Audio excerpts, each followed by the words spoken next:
welcome back. I hope to have a rousing discussion between all of us and the panelists. And so if any of you in the audience have questions for any of the panelists, please feel free to jump in, type them in the chat, and I'll field them along with some other questions that I have burning as well, especially because I'm not a demonologist. That should be a word if it's not already. I think it is, though. It is. Very much a word. Okay. And actually, Josh, we're going to start with a question in the chat to you from Peter Robinson. That was probably written while he was watching your talk. It says, a question for Josh regarding the Amduat hour of a version of Aker. If hour 5 of the Amduat represents the tomb of KB38, Thutmose I, beneath the pyramidal peak at the end of the Valley of the Kings, is there any evidence of Aker at or around the entrance of KB38, either as an image on the rock cliffs or in the personification or anthropomorphization of the landscape at the end of the Valley of the Kings around KB38? It's the same at Jebel Barkal, and he's been also personified as the solar deity. Oh, that's a cool question. Peter, as you may probably know, that's the intersection of sort of architecture and iconography is something that I'm really interested in. To my knowledge, there's no obvious like leonine sort of countenance or anything on either the entrance or in the iconography at the entrance to the tomb. Nothing like what you'd see at Jebel Barkal, for instance. I'm not going to say it's not there, but to my knowledge, I don't think so. I wish there were, because the most prominent feature we have is, of course, the Gorn as this pyramidal peak, which presumably presides over all the tombs beneath it. But to my knowledge, I don't think there's anything that obviously suggests sort of leonine creature at the entrance to Thutmose I, or indeed any other tombs in the Valley of the Kings. Excellent. So again, if you're just joining us, please feel free to write the questions in the chat. And I actually have a question for Rita and Josh. Both of you talked about the need to be clear with our terms of beings, right? Of these types of beings. But what specifically is the distinction between, a god and a demon and a monster in ancient Egypt made by Egyptologists? Is it the emphasis on scary or jarring imagery for the demon, or is it the use of a composite image of, the mixing of animals? Or is it that gods have cults and demons don't? Like, where would you guys draw the lines? Rita? Josh, shall I start? Okay. Yeah, so I think personally that having a cult is a prerogative of the gods. But at the same time, especially in the late period, I found out many cases of deification of demons treated like gods, being appeased with offerings, for instance. At the same time, we have gods becoming very demonic in the sense that they become also agents of chaos. For instance, the demonization of Set is the most important aspect. I think is in generalizing, we can say that anyway, gods have a cult, demons don't, with exception. But also we talk a lot today in our lectures about agency. The kind of agency, the divine agency, is kind of different from the demonic one, because the divine agency is more universal. And the demonic agency is more limited, is more focused on something. And it's interesting to see how very often this agency comes out in the names of demons, and those names are kind of fixed for certain demons, but they become epithets, interchangeable epithets for gods. So gods can be can have a different kind of agencies, while demons, genies, they seem really limited to a certain function in a certain context. Generally speaking, always with some exceptions. Maybe Josh wants to add something to that. Sure. I would first say that, it's important to realize that this idea of a distinction between demons and gods is a modern conception. that in the Egyptian sources, when they classify these so-called demons as such, when they talk about them as a group or individually, which is not often to give them a classification as a superordinate category, they're categorized as gods with the same determinatives and the same and even as the word nature for God. And so this is a modern distinction that we're making. However, it is a valuable distinction. I agree 100% with Rita that the primary differentiation is whether or not they possessed a formal cult, at least in the New Kingdom and earlier.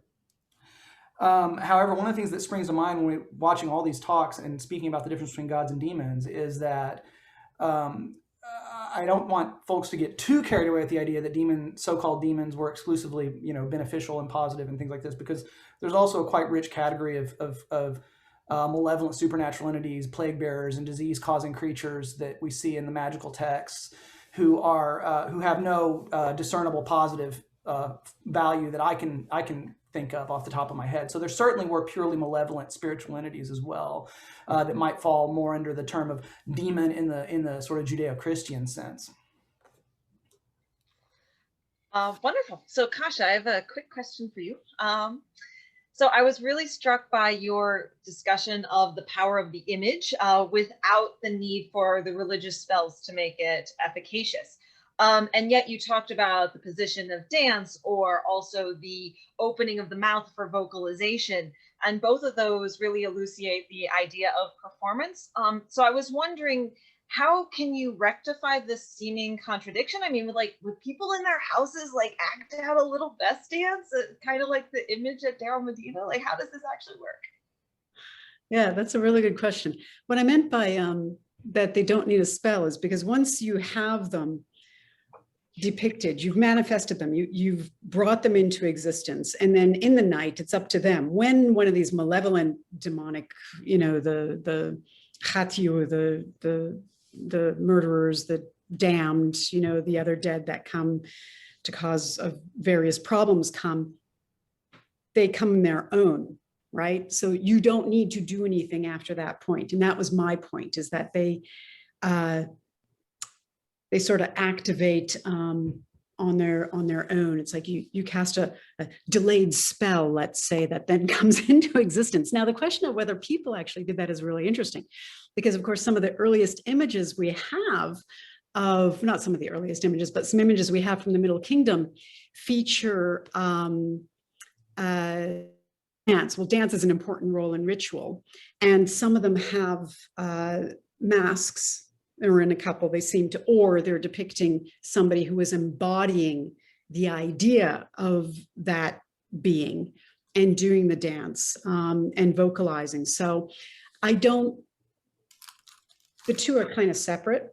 Whether people did the dances themselves is sort of one question. And then whether the genie sort of danced on their own and of their own volition is sort of what I meant by the agency. Does that make sense?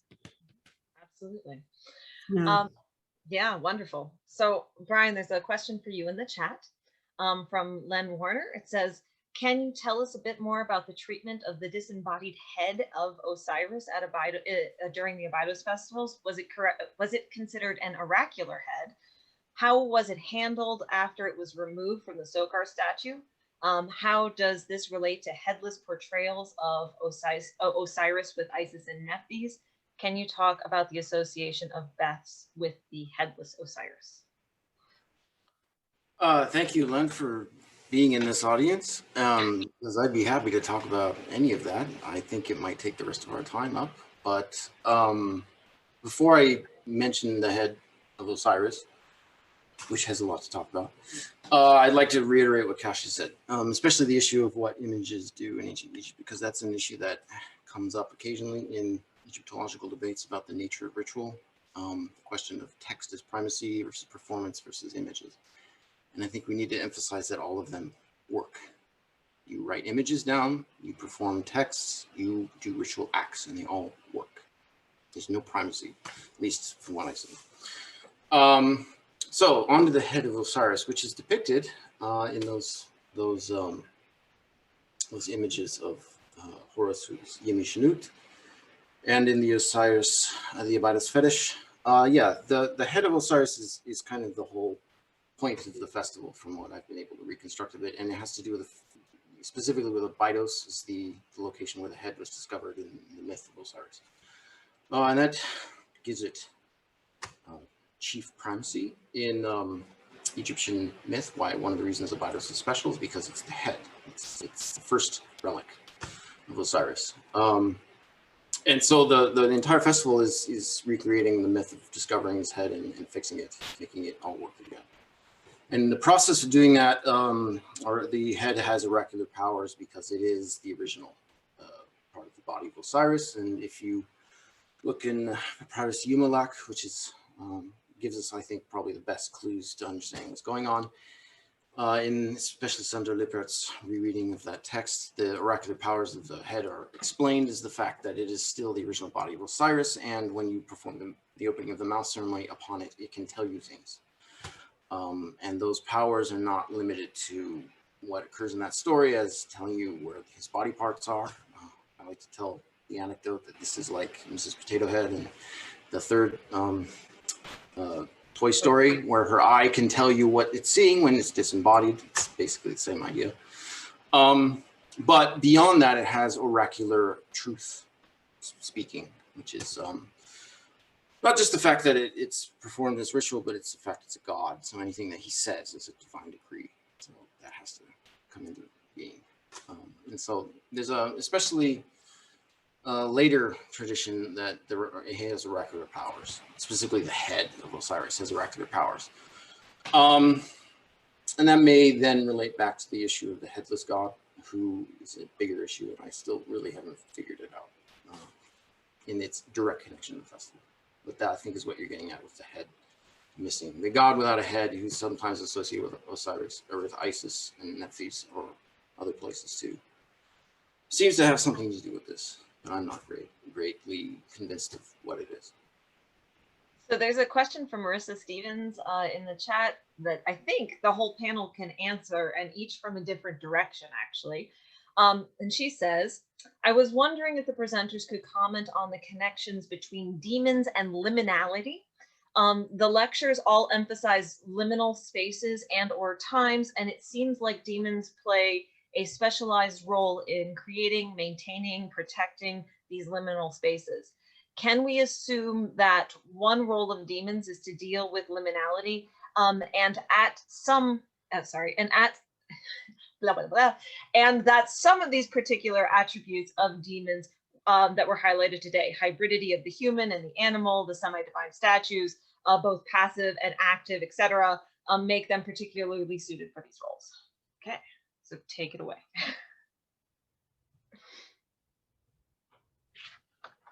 Josh, why don't you start?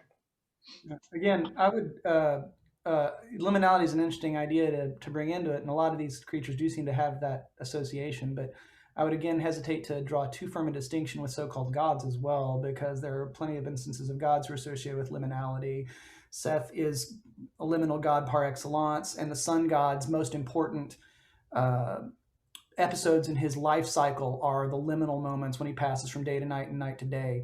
So the idea of transitioning from one state to another and the moment of dangerous sort of in-betweenness that occurs as you make that transition, that's something that's critical to the life cycle of the cosmos itself, as expressed in the mythology of the sun god and the creator writ large. So yeah, liminality is certainly important to a lot of these beings, but I think it's more than just demons. It's certainly something that's part of the divine world as well.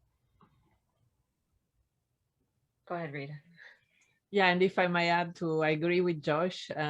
I may add that I also, in my book, I talk a lot about liminality, and I think it has to do, the whole concept of liminality and wanting demons and gods in stage passages, special passages in life, or in places, so from one region to another, from life to death, and so on. The whole concept has a lot to do with the fear of humankind, of human mind, and of these moments of liminality and the need for protection. So as many gods and demons you can have while you're experiencing some particular events that have to do with liminality, then is when you need the protection of demons or demons and gods, whoever could help, let's say. Does anybody else want to jump in? Go ahead, Kasia. I was just going to say, I think that that's one of the important features too, because that's while when you die and you become a justified ARC, you can come back and visit the world, but as a living human, you cannot go there. But that's one of the distinguishing features between the humans and divine beings, is that ability to go between back and forth. And I think we always sort of emphasize that liminality also, because as well, both speakers were saying, it's the idea of the borders too. That's a particularly, when you're at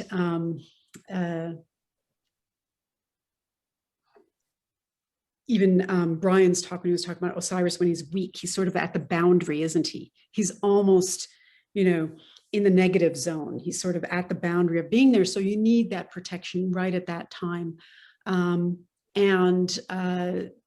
It's not exclusive to the demons at all. I mean, they're all sort of liminal beings. They're in between and able to transverse between up and down, back and forth, over there, down and under, in all the directions. No, I just say, I mean, with my talk, the thing that I'm looking at is in the desert, and the deserts are kind of the liminal zone par excellence for Egyptian mindset. That's where everything can go wrong, and it leads to somewhere that you've never been before. So it's especially the kind of zone where you would want to have as much protection on your side as possible. Even nowadays, you pack more than you need. And so why not include creatures that may or may not be inherently on your side, but you can coerce to do what you want. That actually leads pretty well into another question that was probably for both Rita and Brian, but also everybody else too. Both of you talked about the specific role of landscape in connection with the purpose and the power of demons. I mean, Rita, you talked about this in imagined landscapes, and Brian, you actually physically mapped this onto the landscape of Abydos. Can either of you comment on the ability of demons to move from actual landscapes into mythical landscapes or even liminal zones, and how might that change their roles, their powers, their abilities? Shall I start, Brian? Okay. Yes, that sounds like a great one for someone else. Okay. Yes, thank you. It's a good question indeed. And I think today actually Brian showed in his lecture how the mythical landscape, if we want to call it mythical landscape, which is also the landscape, the imagined landscape, the landscape of the netherworld, is actually a mirror of a sacred landscape on earth. This is also, I remember a very good article of Alexandra von Lieven, Book of the Dead and Book of the Living, speaking about the use of funerary text in temples. And most of the Book of the Dead spells, for instance, used in temples are the spells mentioning guardian demons. Why? Because the same kind of demonic protection was needed in two landscapes that actually mirror each other. So gates, passages, regions that are considered special, sacred. In order to go through, you need a certain specific knowledge. And what is happening in those landscapes need protection. So I think those demons travel indeed, if we want to imagine this journey of the demons from the sky or from the underworld on earth very easily, because they are needed in both landscapes. And the same demons that we find in funerary text occur also in magical text of daily life, daily use. So I guess this shows how the concept of landscape is a very homogeneous in the end for the ancient Egyptians in this sense.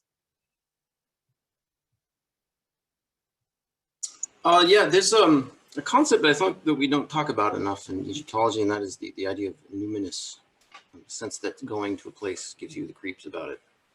There's something about this place, that some kind of history of it, or some kind of geographical feature, or something that makes it special. And that seems to occur in a couple places throughout Egypt, and especially when you look into like necropolises.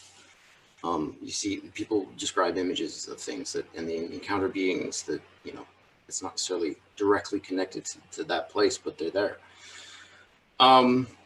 So it's a very emotional thing. It's a very kind of a human experience thing. It's not intellectual. So that's coming in at some level. But I think in looking, especially at Abydos, I've had the urges to try and map mythology onto it from other sources, and it doesn't work as well. I think in a few cases it really ties together, because that's the intention. For example, in Salt 825, they tell the myth at the beginning, and the reason that the myth is there is to inform the performance, to explain to you as an exegetical thing, this is why this is happening.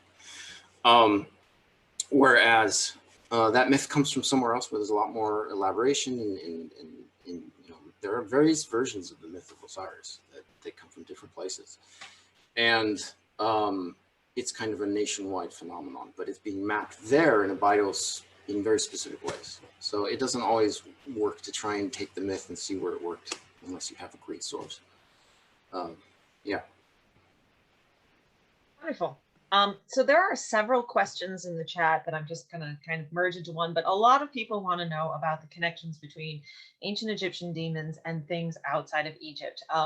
We have a mention of lesser key settlements of Grecia. We have a mention of fairy tales. We also, there's also the Afrit of modern Egypt, or the jinns. And so, question mark, discuss. Josh, jump in. You have to unmute yourself, Josh. Sorry. This is an interesting question, because this is there's a lot of modern sort of esoteric traditions that seek to trace a direct line from their mythologies directly back to through Middle Ages Europe, and back ultimately through Greece and then to Egypt. And so there's a perennial question of how much of a direct line can actually be drawn between some of these ancient beings and traditions we see later, like for instance the Key of Solomon that you mentioned in the so-called Goetia. In that particular book, right, which is fairly modern. I forget when the exact date of composition is, but I mean it's more recent than the 1600s anyway. And there are clearly Egyptian gods in it. Amun appears in it, I believe, for instance. But not in the form of an Egyptian god, but in the form of a sort of typical medieval European kind of demon, hybrid creature. And so we have to ask ourselves, how can, what could the avenue of transmission from ancient Egypt to the Middle Ages and then to more modern times be? And I think there are avenues of transmission. I think that the Arab world provides one such avenue. We know, for instance, that knowledge of at least some little tantalizing bits of demotic and possibly hieroglyphic Egyptian survived into the early Middle Ages in the Arabic world. And so, and we know that traditions that eventually would become alchemical traditions in medieval Europe derive from Arabic and ultimately, in theory anyway, Egyptian sources. And the word alchemy is even supposed to be alchemia, right? The Egyptian knowledge. And so there are possible avenues of transmission. Platonism becoming Neoplatonism in the early centuries of the Common Era provides another such avenue. So there are routes of transmission whereby traditional Egyptian deities and so-called demons could have survived into medieval and later sources, but it's difficult to trace those specifically, and to do more than really speculate, I think, in many cases. Anybody else want to add to that? Well, actually, we were talking about whether fairies or demons at the right before this whole thing. I mean, because the parallels seem to start to pile up when you start, making them. I'd say that a lot of this is a human condition, that the human imagination falls along similar lines in several places around the world, and that culturally this is not simulation, it's just what we do as human beings and the way that we think, and the personification of our environment in positive and negative ways. And positive too.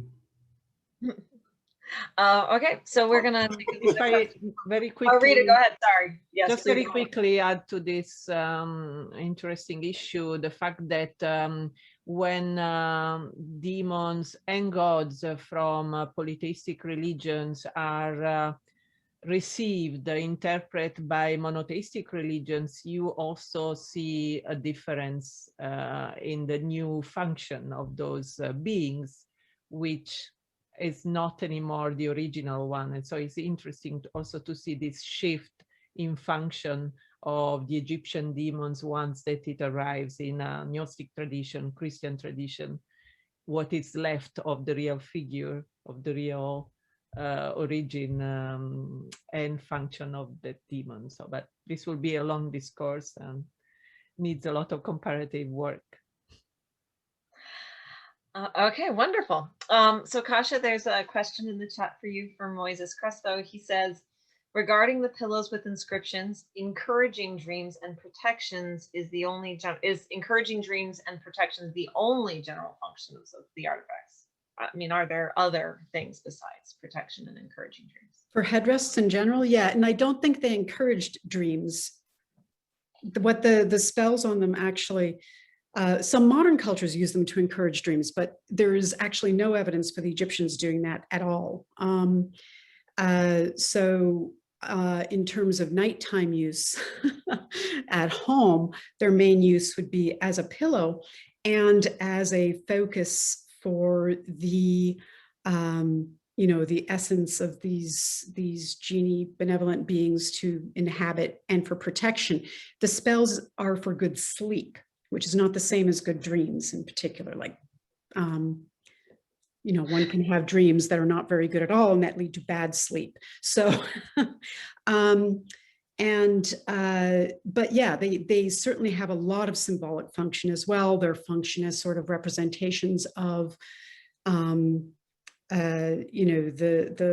the being held up as if it's almost like an aket and your head is there. They were also used in the funerary use in the same way as today when people are embalmed, they use headrests as well just to support the head. So they had a number of different uses. And I think, again, some of those uses seem time specific. For example, the spells and the images that I was talking about seem to be restricted from the reign of Amenhotep III to Ramses II, as far as I can see so far. You don't see them before, and I mean, the dating is always a little fuzzy, but certainly the seems to be specific. So I compare them a little bit to masks that we use today, where you have the plain masks, and we started off wearing just surgical masks, and then you start decorating them. In part just to make them more attractive, but one of my masks, for example, has superheroes on it, in the sense that they will super protect me from the nasty malevolent demons going around today. So I hope that answered the question somewhat. I think so. So continuing with the idea of sleep, but moving to Brian, Samantha Sanders asked, in the mentioning of the guardian demons during the Festival of Osiris, during the Festival of Osiris protects the statue of Osiris when in the weakened and sleeping state, and referring to them doing likewise to protect people in similar states. Is there evidence or reference to these demons in common life when it comes to the sleeping chamber? Yeah, I mean, I will divert to Cassio, who's written extensively on that very use of them. But yeah, but just to mention one anecdote, that these kinds of things occur in the protection of the chamber, which is a ritual text for the purpose of the king, and then used elsewhere. So take it away, Cassio. Oh, you're muted. You gotta unmute. It was a complicated question. I was trying to look it up to get the initial part of it, because if this is about this, was this talking about the sleeping chambers in the temples? I think that the protection of sleep with magical figures. such as the snakes and the Sorry. goblins. Yeah, I was trying to get the whole question again. What was the gist of the question again? Do you remember, Kate? I can't find it now. Sorry about this. It's okay. Okay, so it's the idea that the Osiris statue is sleeping and needs to be awaked, and so so then it's a parallel between sleeping of the Osiris statue and then the sleeping of people, essentially. Yeah, absolutely. I think it's the protection in a vulnerable state, and sleeping is one vulnerable state in particular. But yeah, and the snakes in particular play that role quite often. I mean, on a number of instances. I could go on and on about the clay cobra figurines because they're a little passion of mine, but I won't. Yeah, and that's an interesting case where it's one can ask oneself which came first, sort of the ritual or their use in a different context. Because all we get, you know, is it's difficult to tell over such long time spans. We forget. I say, oh, these appear in a relatively short time span. That relatively short time span is 250 years. And that's a long time. So yeah, did I answer it all? Let's see. There's To add to that, I want to put my twist on it just to say that I don't think that we need to look for primacy of certain uses in you know the temple sphere. That there are practices that are kind of all through society, and yeah. So you know, if you're making these figures for Osiris, that's not unusual because you'd make it for your baby. Why wouldn't you do that? So you know, he needs protection too. So continuing with dreams, but expanding even larger, Todd Jackson asked, did the Egyptians tend to regard dreams as in some sense a microcosm of the larger cosmogenic realm of Osiris or Seth or Aker or everybody?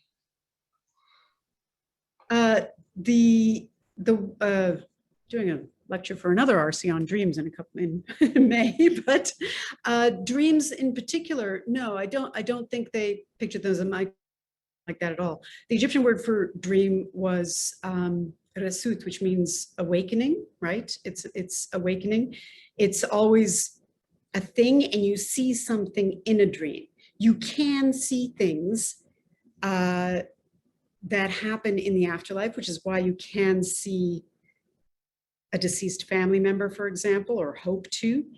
And you can receive visits from the beyond, but we don't have enough details to be able to say if they thought of it as a microcosm of anything. The actual dream descriptions are really rare, very, very rare, and frustratingly brief, really, really brief.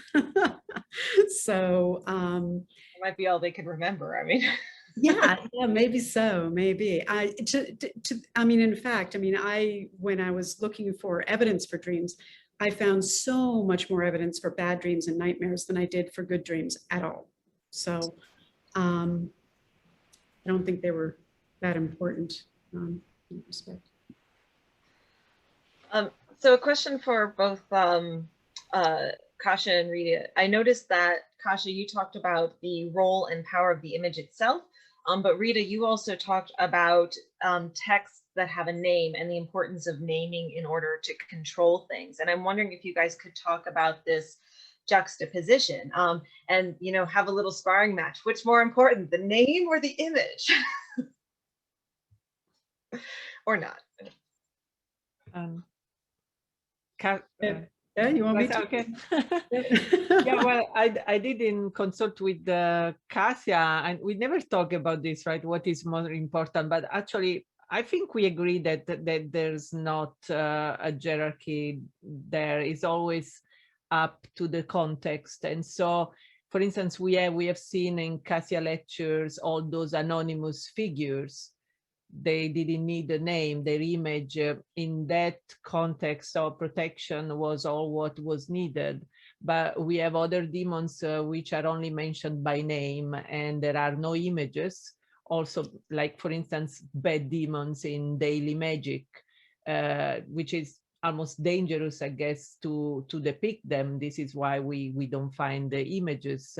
Or we can get both, like for the guardian demons, they are super described in names, function, and image, because that's what the deceased need in that context to face them and to know them in their manifestation, in their physical manifestation, and in their names. So it really depends from the context. I don't think we can say that one is more important than the other. I don't know if Cassia wants to. Yeah, no, I agree 100%. And in fact, for the malevolent entities, it's kind of startling how few have a specific name. I mean, you've got Sahakek and you've got Isheshi. You know, you've got these two, and then otherwise I think they are explicitly unnamed, because that could help call them into existence. Yeah. And otherwise, even the theoretically hostile ones that are known by epithets, you know, like, you know, what is it, dog face whose shape is big, or, you know, the sad faced one, or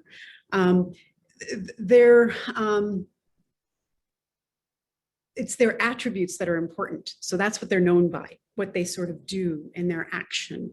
All of those aspects are important.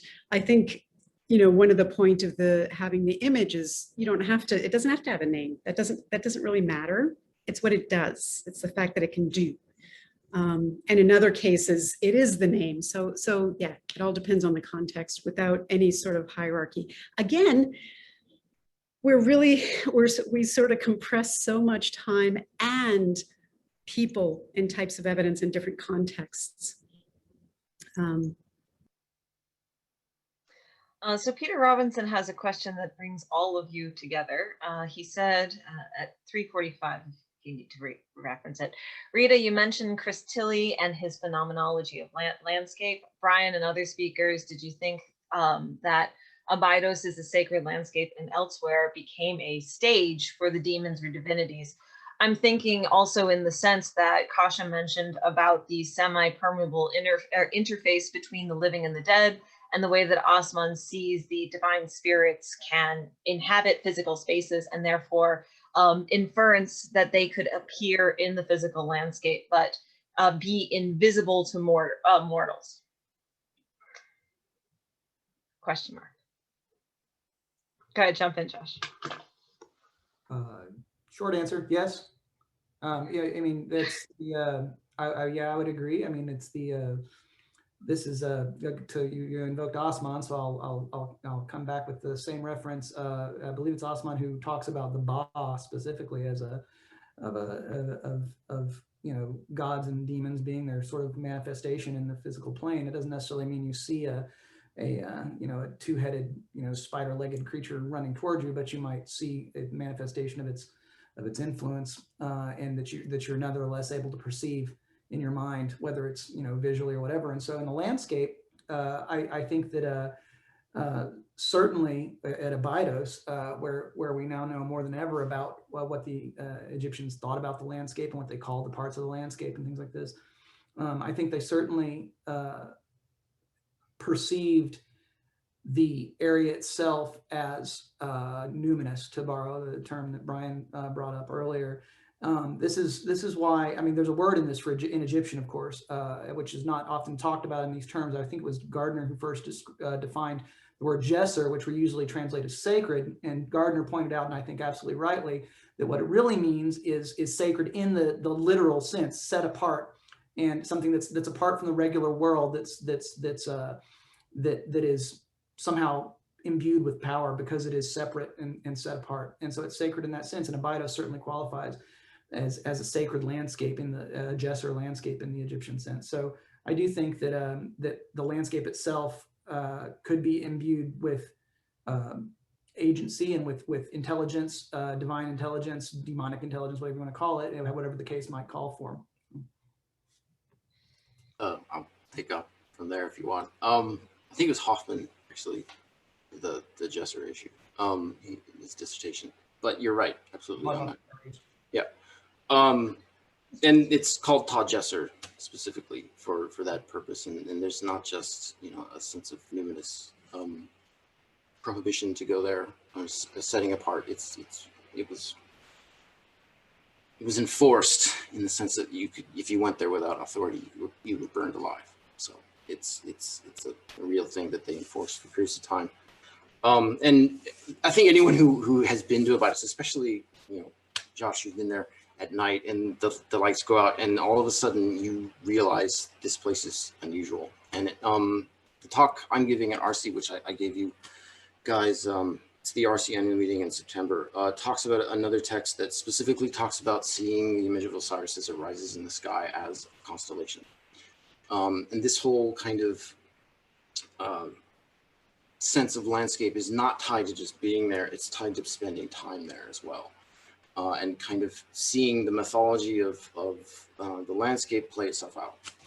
And that's set apart from the whole archaeological issue of the fact that you're in a massive necropolis full of, you know, royal tombs and deep history. So those kinds of places are special for that reason.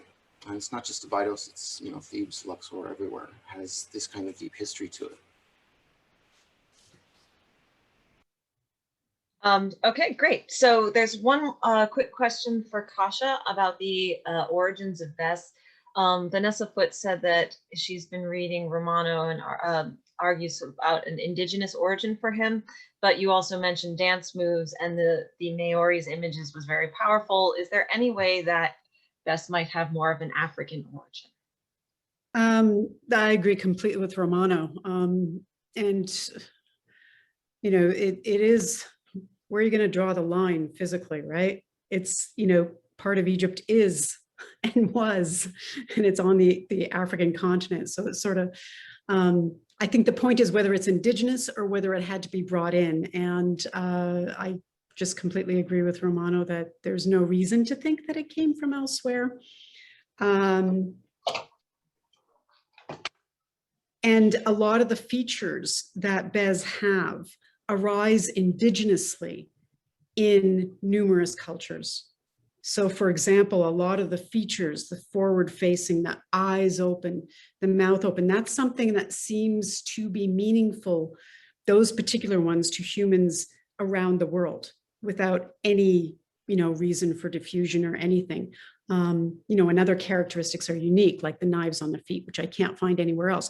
But those faces, I've actually got a little personal collection. I go around and I go to museums and I go around, and wherever I am, I photograph images from, you know, totems to places in Greenland, everywhere that have those similar kind of features. So it's a very common sort of thing, like the eccentric dance too. Yeah, and if I may add, Cassia, what do you think about all this African mask, also modern, used in ritual with this sort of lion-like face, reminding of Bes face, right? Is what you say about the frontality used with an apotropic function. Yeah. So I guess there is not a direct influence, but they are, I mean, those kind of protections, the kind of animal appearance you use in ritual comes from the flora and fauna that you have around. So that is local, exactly. Yeah. So I mean, I was in LACMA one time and I found this amazing Japanese figure of a guy who I just looks so much like Bes in so many ways, but he's holding a club, you know, but he's got the same, yeah, like you say, it's taking the local flora and fauna and integrating it with that expression. And I think the expression, again, is the important part, right? That's where a lot of the effectiveness comes in from. And that expression can also include sound as well as scent, which is something that we don't talk about often enough. I was just thinking of the scent when we were talking about the Todd Jesser and making something, your personal space, Jesser through scent, setting it apart, but that's another. Yeah, and sorry, Kate, if I no, go ahead. add to this, speaking about parallels with African culture, which is also a topic that I really enjoy looking at. There's so much going on. While I was looking at your figures with the knives on the feet, and how difficult it is to find parallels in other cultures, for instance, at least if you look at the Middle East, let's say. But if you look at those African, they call it power figures, so figures representing spirits, the attributes of those figures, most of them are from Congo. They're called something like Nkisi Nkondi, something like that. They are covered with blades, nails, all kind of attributes that knives that express protection and their combative nature. And so, and some of them even have it in the feet. So I wonder if that can be a sort of parallel for your genies. Yeah, let me know where they are so I can see if they're actually on the feet, because everywhere I go and I mention this, I'm hoping somebody will bring it up, because I've had people familiar with, all of it. So I'd love to see those images. I would love to. The only other one I knew of was from a James Bond movie, and that wasn't really appropriate. So there's actually been a lot of questions about where to go and learn for more. And so I'll field this a little bit myself. But a lot of you asked about ARCE, the ARCE National Conference, where about 100 different Egyptologists get together and give 20-minute presentations on anything and everything. I think, Brian, you're speaking about the festivals. I'm talking about a administrative papyrus. Are you guys talking also? Anyway, but there's a whole bunch of really cool talks coming up. It is from April 22nd through April 25th, and it's basically 3 to 4 days of just back-to-back really awesome talks. So check out the ARCE National website for that. But in addition, ARCE chapters also do talks like we're doing today. ARCE Orange County's next talk is by Francesco Giudritti in May. But Kasia, you mentioned, actually, the other question here was, could each of you tell us one plug of where to go to either see you next in a lecture or a book or an article, or like, where can they find you next? So you could each one just plug yourself. That would be great. Go ahead, Rita.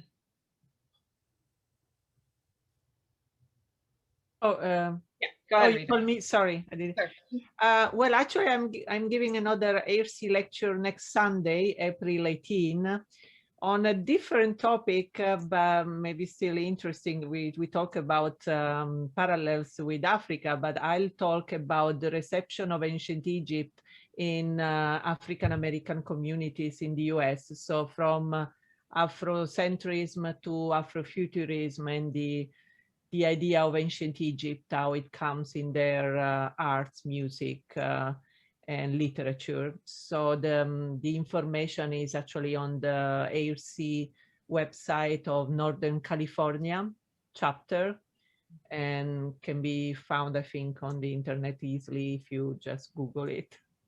Thank you. Excellent. Josh, where can we see you next? I was all ready to throw out a combative answer and say never, I don't plan to speak in public again anytime soon, but that's actually not true. I just realized that's not true at all. I'm actually giving a talk in June. Would be out of character. Yeah, I'm giving a talk in June for Liverpool. That's going to be like this. I think it's going to be Liverpool Egyptology Lecture, something like this. It's going to be a Zoom format like this, and it's going to be on cryptography, not on this sort of stuff, although it is adjacent to it. That it'll be more about the script and weird aspects of the script. Other than that, if people are interested in anything that I write about, I write about it. And I have several books and lots of articles and stuff. So the Ancient Egyptian Books of the Earth is a good place to start. And the Awakening of Osiris and the Transit of the Solar Barks is also available freely online actually now. So. Awesome. Brian, where can we see you next? Yeah, so I mentioned ARCE Saturday, 10 o'clock, I think is my time slot. So yeah, go watch the ARCE annual meeting. It's great. Otherwise, I speak for RAFMA on various subjects occasionally. And I'm giving a lecture to UCLA, not on this topic, on Wadi al-Hudi and the use of text in that landscape as a kind of a kind of cultural use of text and how text is featured in a mining landscape. Yeah, there you go. Great. And Kasia? I had to look it up. My next talk is actually on May 3rd, 1 to 2 p.m. Pacific time for ARCE-BC, and that's the agony and the ecstasy. It's on dreams in ancient Egypt. And then on Thursday, the 6th of May at noon, I'm doing a art hour for RAFMA, which is on lots of stuff: dreams, nightmares, demons, dance, all sorts of stuff. And actually, I'm going to give a plug. I have to rewrite my books on dreams and nightmares. Nobody can find it anymore anyways, so I need to rewrite it. But I'm going to give a plug for a recent publication that I edited, Demon Things, Ancient Egyptian Manifestations of Liminal Entities, that was published through the Journal of Ancient Egyptian Interconnections. So, and it can be found through Lockwood Press and through them as well. So Wonderful. that features an article by Rita as well. So.